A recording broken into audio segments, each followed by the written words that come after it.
ABC Sports proudly presents Game 2 in our exclusive coverage of the Bowl Championship Series.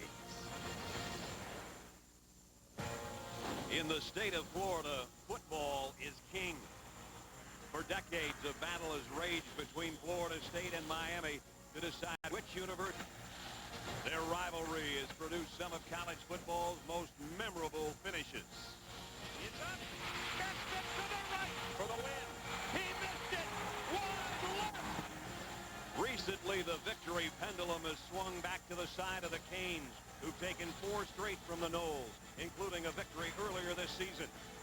Tonight marks the final meeting between these football superpowers before they become ACC conference mates. What better place for the two to meet on the biggest stage the state of Florida has to offer? For pride, for honor, for the first time in a bowl game, the FedEx Orange Bowl. Some have come from North Florida. Some have been here in Dade County all along. Some have partied since last night. Some are crazy fans. Some are just crazed that they have one more chance to play an in-state rival. The 70th FedEx Orange Bowl. 2 teams from in-state. And our matchup, the Big East champions from Miami, the champions of the ACC from Florida State. And here come the Seminoles.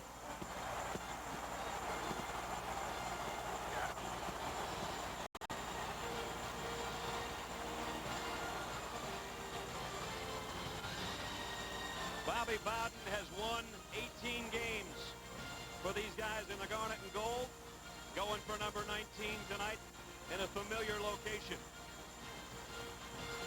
And we welcome you, everybody, to Pro Players Stadium. Hi, I'm Brad Nessler. Happy New Year, everyone, from Miami. This is a matchup that neither of these coaches expected, to be quite honest with you. They played in the regular season October 11th. Miami won that one 22-14, their 4th straight victory over the Seminoles in this series that is now 47 games old. Florida State dominated in the 90s, but it's been all Miami as of late. What the Florida State seniors love about this matchup is it gives them one more crack at their rivals from Miami. So that's the opportunity they have tonight. And these two clubs will meet again on Labor Day Monday night on ABC Sports. So they're going to play 3 games against one another in the span of 11 months.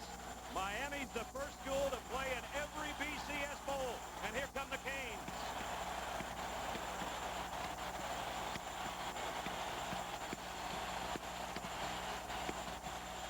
It's been a busy day for John, Terry, and Craig in Pasadena. We're heading back out there. Then we'll kick it off in Florida. Fellas. Well, Brad, both those schools know something about winning a national championship. It's been a long time for USC. The fans are still here celebrating, the band on the field and the players as well. People question whether or not USC, even though they were number 1 in both human polls, question whether or not they could go up against a tough team like Michigan because of the Pac-10 schedule. Guess what? Question answered. I guess so. They had to find out they could show they could throw the touchdown pass against Michigan, who had only given up 5 touchdown passes all year. They got 4 touchdown passes. Leiter got 3. And you have to shut down the running game to beat Michigan.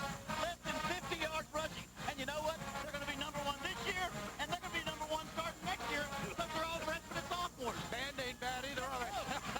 They're cranking it up, baby. They're loving it out here. Here's what I was thinking coming into the game. I thought Michigan really had a chance to win this game because of their offensive line. I thought Michigan's offensive line could deal with USC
voting right now, and obviously we have a very big game in the Nokia Sugar Bowl. If you were voting right now, USC number one. They won it on the field. You know what? We talked about polls and everything else. If you don't like what USC did out here on the field, forget about it. They were number one in both polls, and they won easily tonight. They've got to be number one. All right, up next, the FedEx Orange Bowl, Miami and Florida State.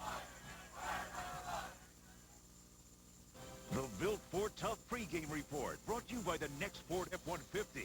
Only this truck earned the right to be the 2004 Motor Trend Truck of the Year. The next F-150, Built Ford Tough.